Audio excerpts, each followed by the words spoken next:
তুমি মনে করো আর কি তোমার মন চায় না, তুমি পারো না, তাই তুমি নামাজ পড়ো না। আসলে তোমার তাওহীদের সমস্যা। কোথায় সমস্যা? মানে আল্লাহ, মানে আল্লাহ কে?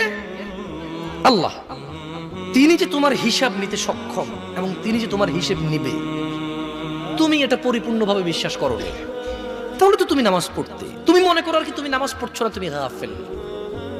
এই জন্য তোমাকে বলেছি আল্লাহকে ভয় করতে হবে। ফর এক্সাম্পল, আল্লাহ নামাজ ফরজ করেছে। কে নামাজ ফরজ করেছে? আল্লাহ।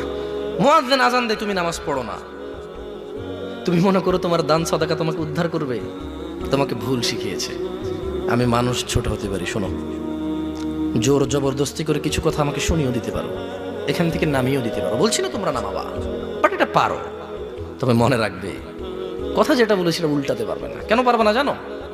কারণ এই কথা উল্টানোর জন্য তোমাকে কথা থাকতে হবে।